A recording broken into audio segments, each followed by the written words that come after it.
process of fitting 3 quite interestingly coloured jobs. They're all wardrobes in a very nice property. Brady and I agree it's the nicest property that we've fitted in. And we've become known for white painted furniture, really just because we had a couple of commissions early on in our career, which were white painted. Got some good photos of them and just kept getting asked to do the same thing. So perhaps we'll get asked to do more coloured work now. Inside the carcasses here we've got wardrobe rail lights, which work on PIR sensors, which are built into the end caps there. So those will turn off if I stay still, and they turn back on when they sense the movement of a door opening. A nice feature with these is we've fitted a mid support which allows coat hangers to pass over it. So it's a sort of hook arrangement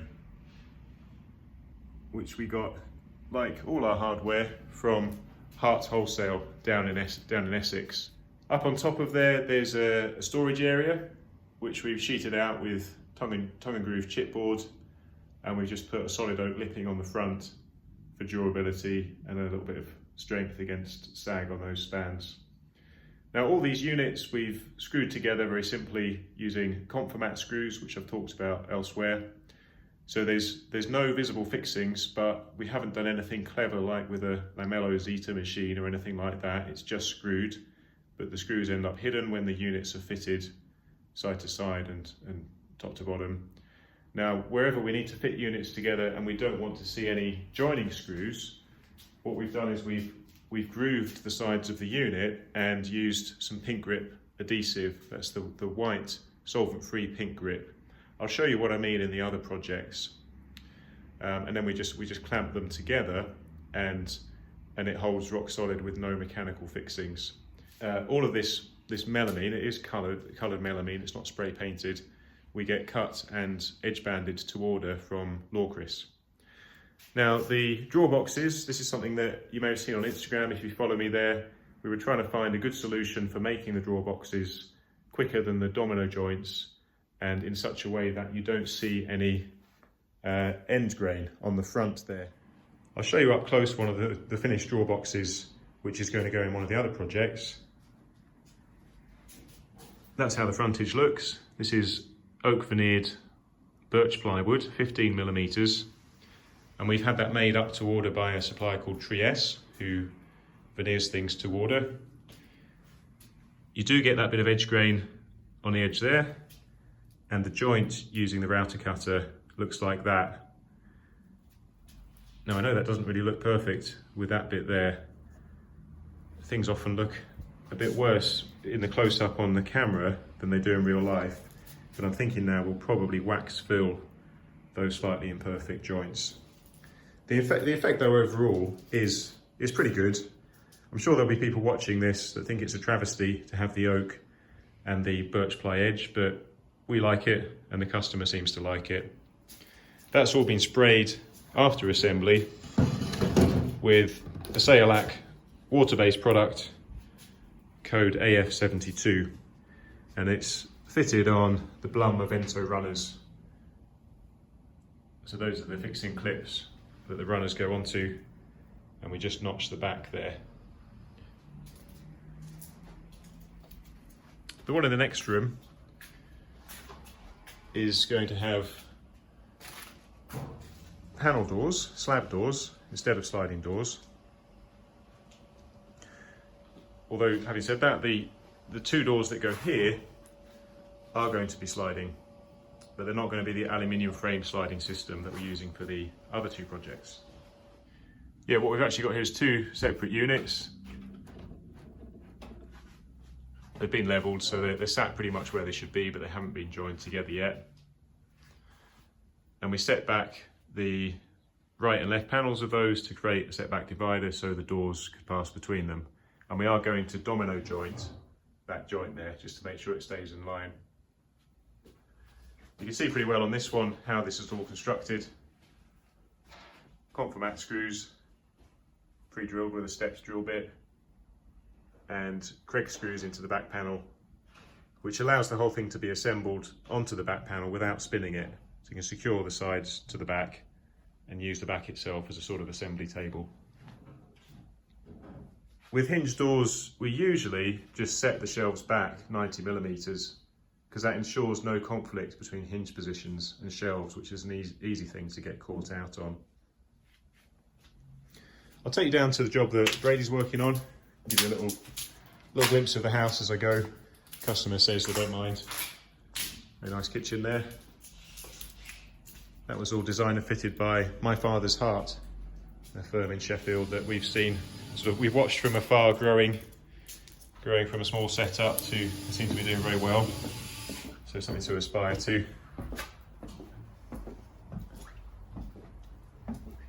So here we are down in the entrance lobby, because it's an upside down house.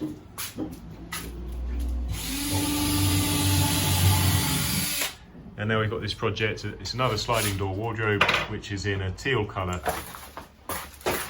So these units, by the way, we test assembled, well, Brady test assembled in the workshop. These ones actually we were able to just leave fully assembled and transport in the van and get into the house as they were. The ones upstairs we disassembled, flat packed and just screwed back together. But Brady had just marked the heights for these runners and he's now gone on and put the screws in. So those are Euro screws into 5mm holes. And he's done that using, I'll just show us that jig, Brady. Done it using this Blum jig and this collared drill. So that will, yeah, you can set that to stop and to drill exactly where it should. And the cross piece there, the sort of rubber edge on that, which just helps it to hold in place against the front edge there. So this is the sort of runner that will engage then with the clips that you saw on the drawer boxes. They just kind of snap on there. So the Movento runners. These are the heavier duty Movento runners, which we're finding have a nicer action and seem to move nicer. Now the way that we're fixing them to the walls at the sides, I don't know how clear this is, but that strip there has been pocket holed. Pocket holes are on the other side. It's pocket holed into the side panel, set slightly over 18mm back from the front, and then behind that we fitted to the wall another strip which is just screwed to the wall. So this now, once that's in position, I can just drive a 30mm screw finishing flush, which will hold that rock solid to the wall, and then I'll just stick the scribe strip on, so then we've got no visible fixings.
where the screw goes in that connects the structure, the bottom hole accesses a Phillips screw that you just tighten up or loosen to move the wheel up and down.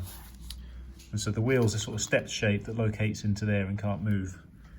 So the weight's borne down onto that track, and then the top track really just guides it. It's like a sort of E-section with rubbery wheels that sit above the door and touch either side on the track. And what we've got in here are the soft close mechanisms. So they go in initially, they're just friction fit tight, like that one at the back, that's how that is. And then you push your door up to it and it skids it along. So it's got enough friction that it engages the soft close mechanism to the closed position, and then you just force it along and then it's in the place it wants to be. And once it's in there, you move the door off and you can screw the thing into place. We've been screwing the track and this mechanism with Craig screws because they were able to self-tap straight through the aluminium and then up into what is it's actually a metal framework, sort of metal studding that's framing out the ceiling there. So that worked perfectly well. And you just have a pin sticking down there that goes into a groove in the soft close mechanism that's pre-fitted on the top of the door. And if you're having trouble with the height, you've got a little adjustment sort of grub screw there, just roughly in the middle of the picture there. There's a grub screw that you can move up and down, and that whole carriage can drop. So we've had to do that here because we dropped the right hand side of the door to level it, so we had to bring that pin down by adjusting that carriage. That one might be okay for the other door.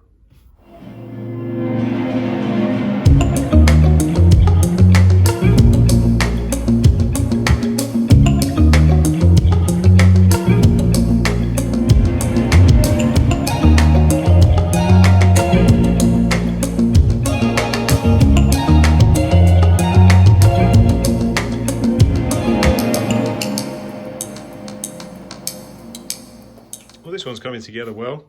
I like the contrast of the tealy blue colour with the gold. Doors supplied by Toff, same as the other ones, but these arrived pre-assembled. Different profile, as seemed appropriate to smaller doors. Just got a little grab handle there. Because the ceiling slopes, we ended up with that top track, when it was fitted level, it was as much as 14mm lower down than the doors were designed for.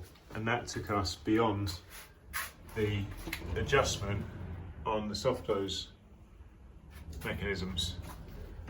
So if you remember, the bits that go up here look like that. Well, they look like the one at the back normally, and I just about got away with it on that one. Here I had to take it apart and just use part of it and fit it in a way I'm not supposed to, just to gain a few millimeters of height to tuck that up tighter.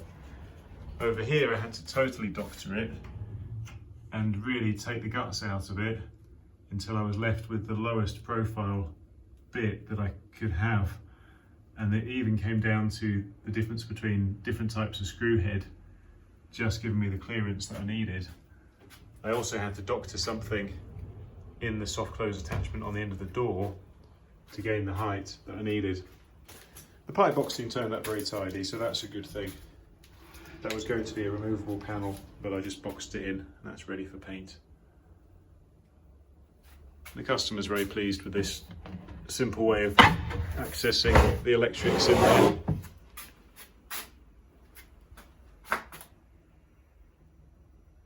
And here's how the drawers look. Nice action on those Movento runners.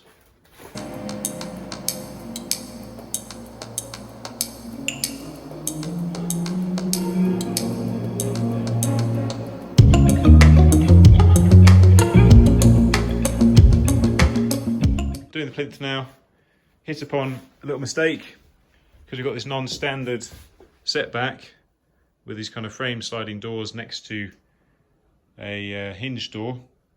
We've accidentally not set the feet so they end up in line. We set them standard on the unit. So I'm going to have to put an extra packer there so that the plinth runs all in line.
TV in the background in the other room. We've got these touch to open flaps on, touch to open tall door, and now we're fitting the sliding doors in this opening here.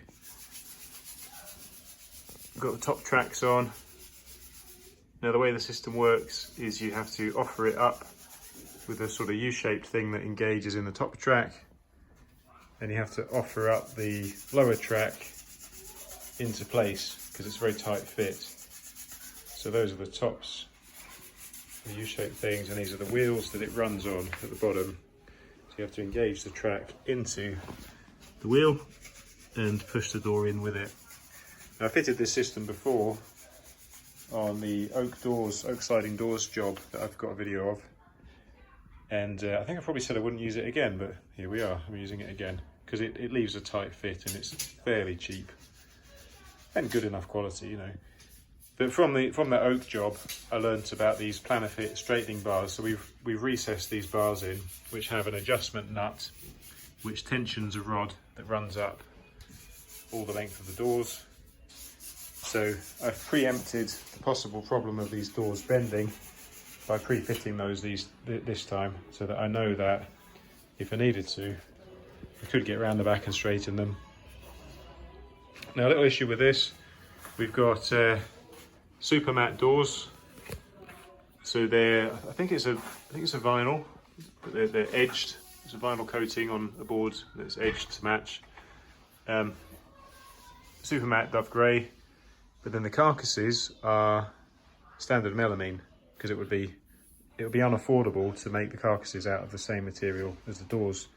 But as quite often happens, the carcass material is a slightly different shade to the doors. So the scribe there you can see on the left is the melamine, but the scribe on the ceiling is the door material. So slightly unfortunate really that it's worked out that way. They don't match as well as they should have done. But we couldn't really have avoided a bit of a contrast because this framing effect is the front edge of the carcass. So yeah, it is what it is.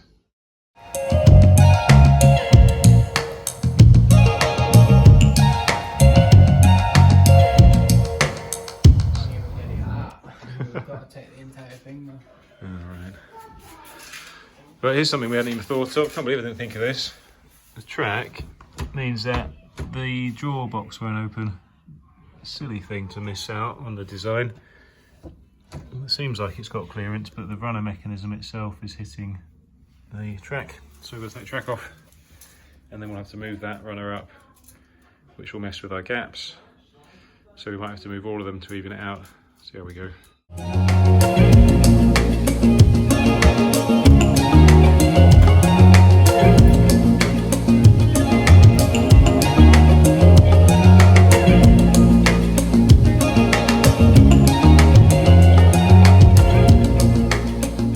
So we're finally done, except a side panel, which is very frustrating because I would have loved to just leave it all fully finished for Christmas for the customer, but it's the side panel to fit.